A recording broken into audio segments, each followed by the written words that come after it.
Welcome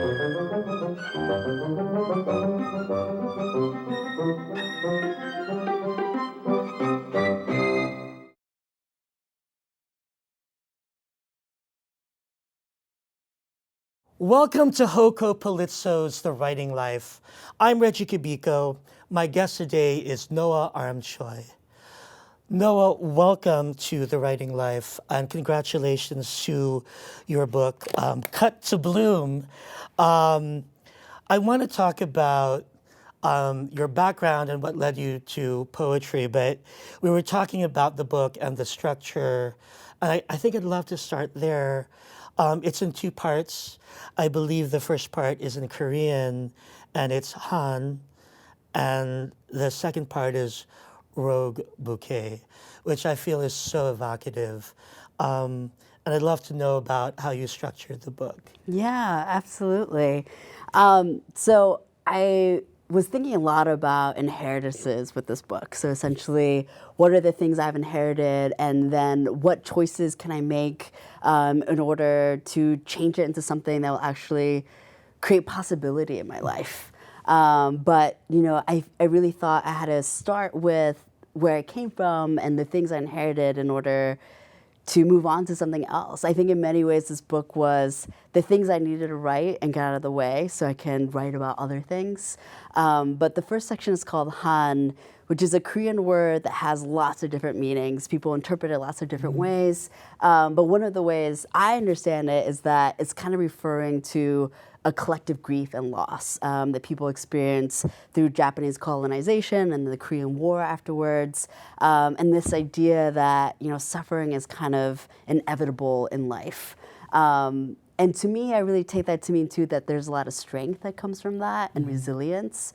So the first half of the book is thinking about the different violences I've inherited, the different erasures that I've inherited, and then the second section, which is called The Rogue Bouquet, and starts with a quote by a queer Muslim writer called Samar Habib, whose book is incredible. I encourage everyone to check it out. And the quote is, "Dedicating your life to understanding yourself can be its own form of protest," which really resonates with me because I think there's a lot of erasures that the world wants me to take on. And the second half of the book is really about how I've come to name and understand myself in realms of possibility and love and joy, as opposed to, the different violences that I've inherited. And I wanted to end the book with an opening and with an open doorway and possibilities, as opposed to, this is just what has come before. The book came out in 2020, which was a dramatic year. I hope that you've been able to take the book and read it and share the work through some new audiences. And I don't know what that first year was like when it was probably a lot of Zoom readings. I want to know what that was like, just in terms of that pivot and just going into Zoom and then just saying, will people understand me? How will my poems translate?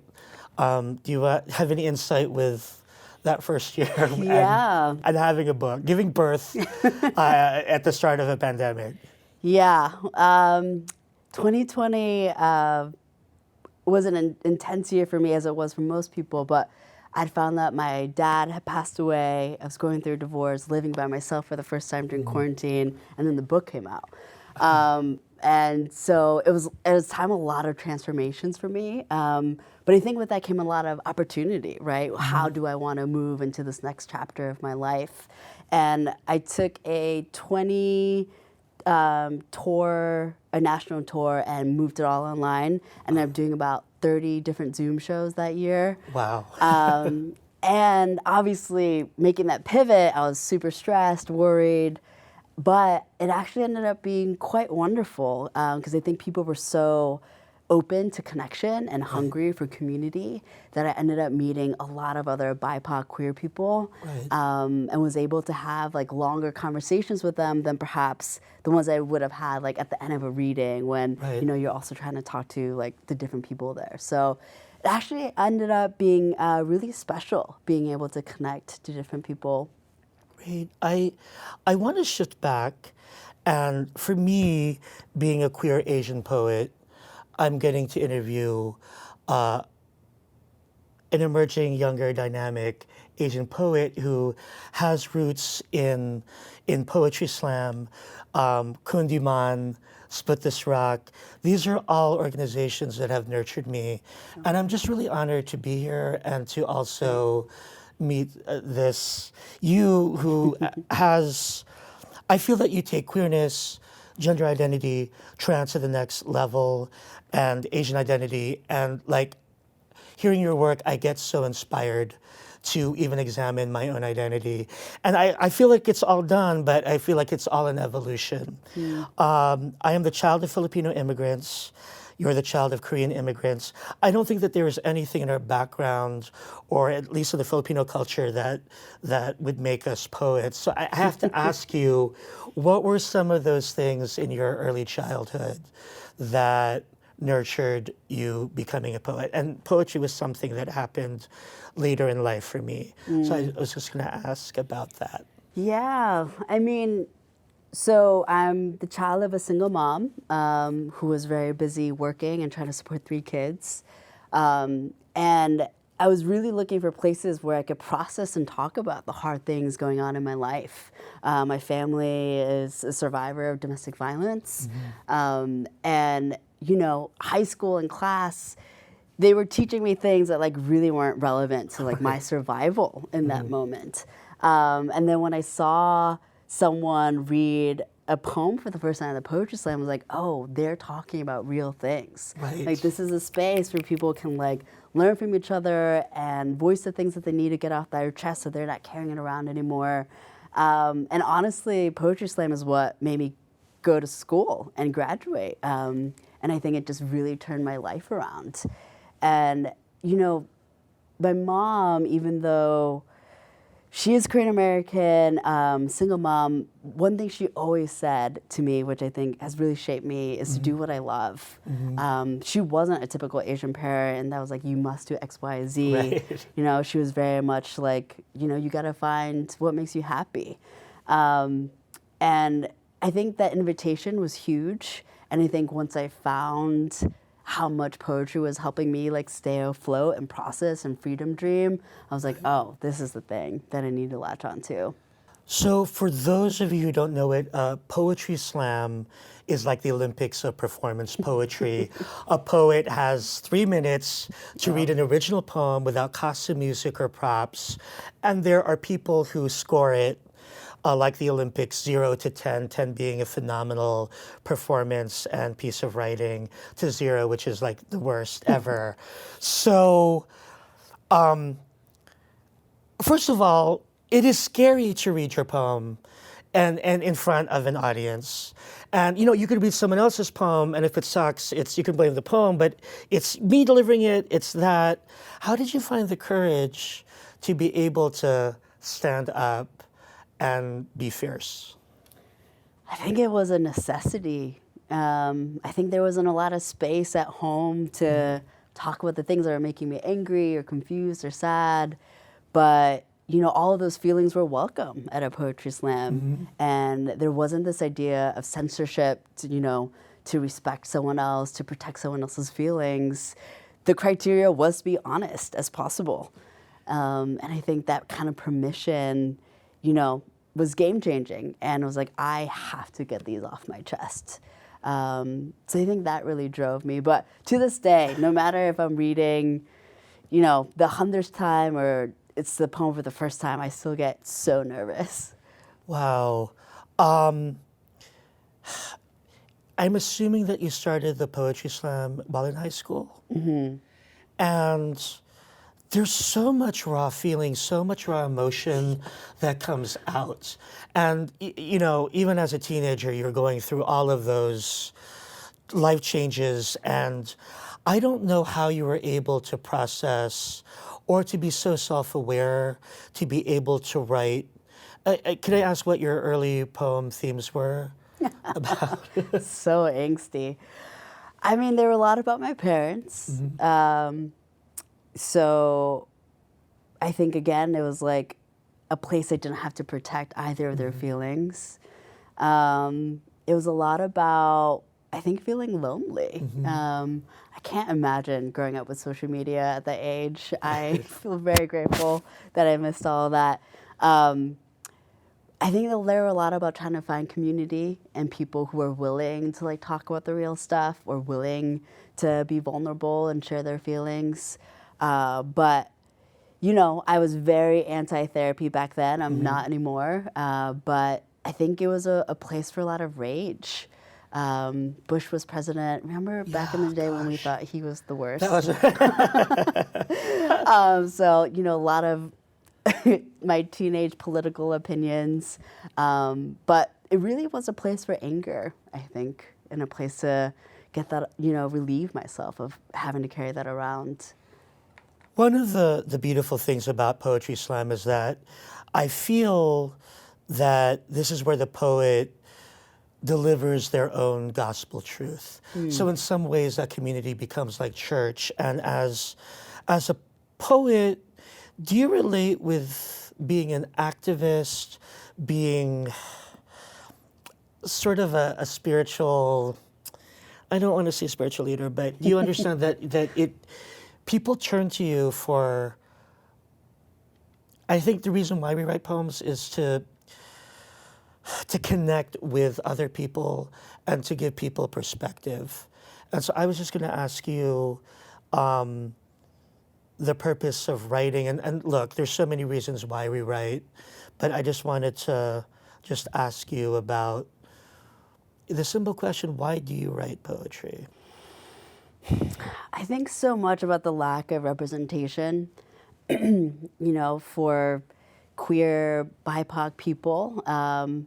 I don't think I grew up with any queer Asian American poets. I didn't have an Asian American teacher until I was in grad school and in my mid-20s.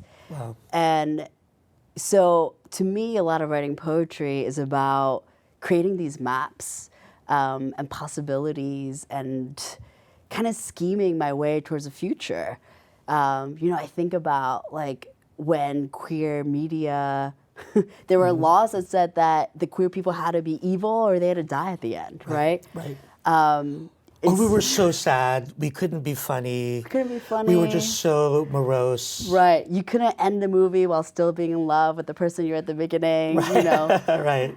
And I think there's just so much a lack of like joy and love that's in queer media. So I think it is so much about like trying to name the darkness and try to change it into something that is so much more than what the world tells you it can be. I think the reason I was saying that poems feel like freedom dreaming in some way is because you are pulling things out of thin air to create a path forward for yourself, especially in a world that doesn't want to show you different models of happiness or possibility. You know, I wonder, I'm someone who transitioned later in life, and I wonder, you know, is that partly because there was such a lack of joyful, positive representation of trans people, right? All the trans people I saw in media, they were all sad or struggling or, you know, struggling with suicide. And I think that representation of joy and community and belonging is so important for those reasons. And I hope that my work can do what some of those earlier works did for me. That was like, you belong here. You have a space. I love the term freedom dreaming. Like, I've never heard poetry is freedom dreaming. That is a four-word poem. Poetry is freedom dreaming. For me, I tell my students poetry is intense feeling plus pictures. And I feel like what you're saying takes it to the next level.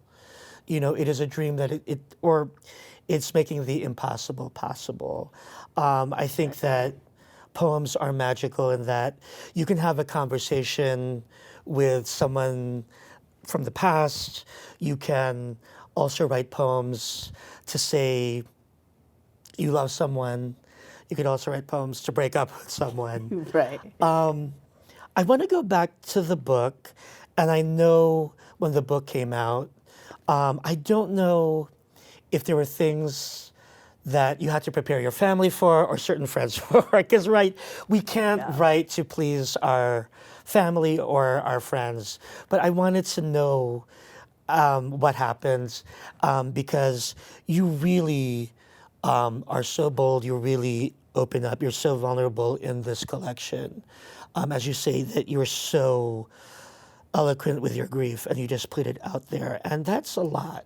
So I want to know, was it a process making sure that this was the poem? And did you say, hey, we have to talk about this? I'm curious. Yeah. So this book probably took about 10 years to write. I think part of what took so long, outside of the fact that I'm a full-time teacher, so definitely makes it hard to find time to write during the school year. But I think I had to write lots of different versions of these poems. And the earlier drafts of it are so obscure. They don't really say what was going on. They're protecting everyone. Everyone looks good. And if people don't look good, like, you have no idea who it is. And I think it took me 10 years to grant myself the permission to write the story as it actually was without thinking about upholding people's image. And I think it took me 10 years to realize that telling the truth can also be healing, and to believe in the power of telling the truth and to think that it could help with my family's process of healing. And I think once I was able to come to that was when then the book was finally ready to be sent out. I sent it out to 25 different publishers and contests before it won the Write Bloody Prize. Wow. But yeah, I think, and I did give the poems that have my family members in it to them. She's like, just so you know, this is in the book. Please let me know now if you have any thoughts. And my mom actually, English is her second language. So a lot of these poems, I don't think she quite understands, which I think also did help me be more honest. Right now I'm considering, like, do I want to try to get it translated into Korean?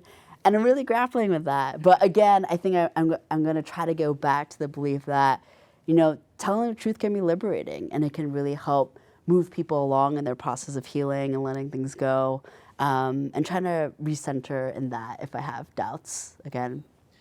I want to talk about your writing mentorship.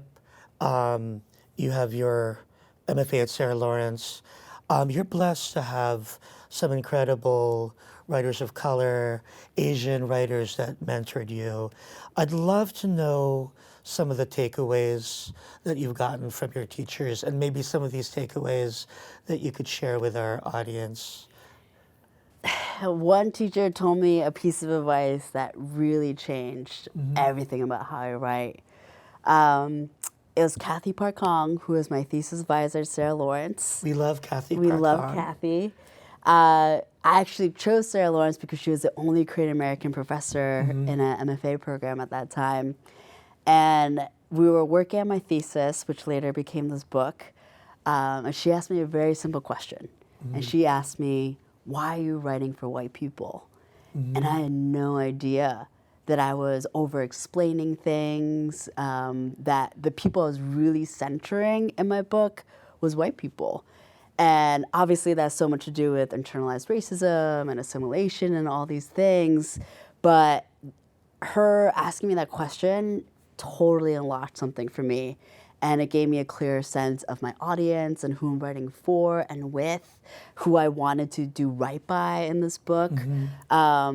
And really gave me permission to write it my way as opposed to what I thought would make it palatable or exciting or enticing to people who don't have my shared experiences. You know, I think very early at the Asian American Writers Workshop, people were like, don't have this translation glossary, 5 pages at the end for these Tagalog words. Have them look it up. There's online. And I think that that's a way that we try to explain it, or we're trying to translate certain things, right? Was your experience, well, I'm assuming that your experience in college was positive. because it's not always like that.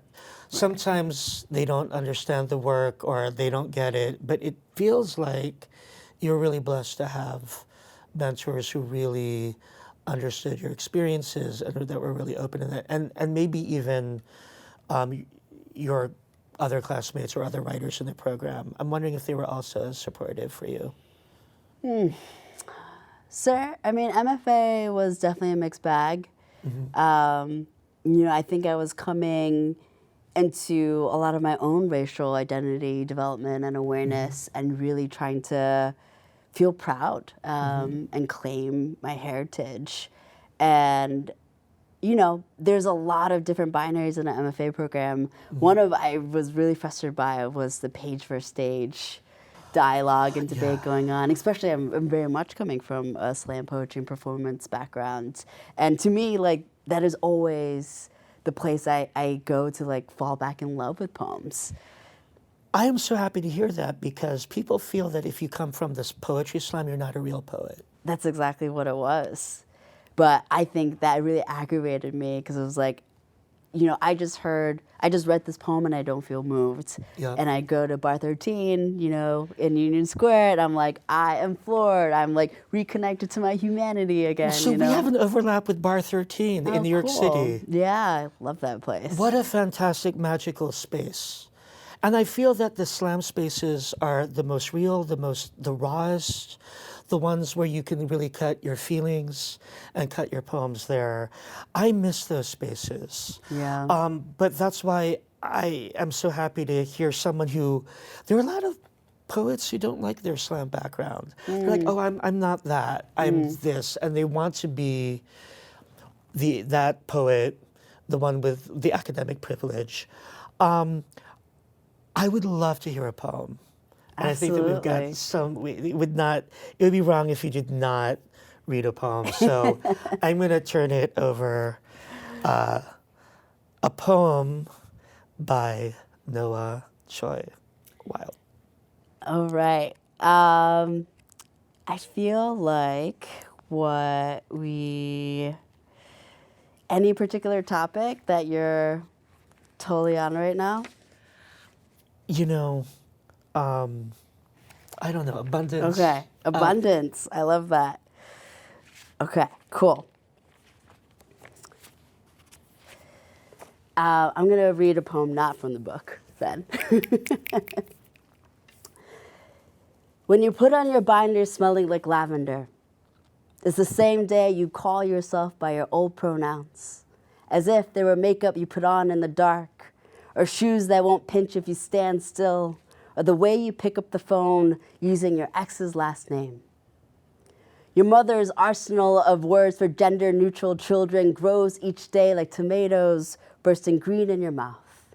And when you say thank you, she'll act like it's no big deal, say, of course, and erase the months it took to tell her, or how she's always the last one to know. You have big plans on how you'll tell her about top surgery, how you'll call it back pain. Then in a few months, explain how you've been waiting so long, like how you dream about dancing in a crowded room when the pandemic breaks. You search the internet for more musky scents, bergamot and sandalwood. Get annoyed to see lotion gendered like necklaces and notebooks and vitamins and camping gear and coffee mugs, and you think maybe you should go back to pretending you are fine with the long hair and the big boobs and pants with fake pockets, like you are watching a butterfly hatch and hoping it will never break its cocoon or know its wings can spread wide when the big hawk comes, or the years of training yourself to ignore your chest as if it was a borrowed book or Tupperware to return to the neighbor, or the stain on the carpet everyone just walks around. The real question is, do you wear your binder to the new hairdresser who is Korean and might look at the picture of the bearded actor you bring in like it's kimchi on a hamburger, who might have a store full of ajumas who will stare and make small efforts to whisper, or she'll be like your mom, not understanding you, but not hating it, tilting her head at all she cannot name. You're either gutting the fish and leaving it for flies, or shoveling the snow off of your sidewalk to get to your mailbox. But either way, you need to get your hair cut back from its quarantine shag, so you soothe your dry skin, flatten your chest so you can bear the mirror, and walk out the door. Wow. Noah Arhm Choi, that was Freedom Dreaming live. Would you do Poetry Slam again? Would you compete again? You know, the community is incredible. I know there's all these sayings about like poets and writers are such lonely people. I honestly can't imagine writing without community.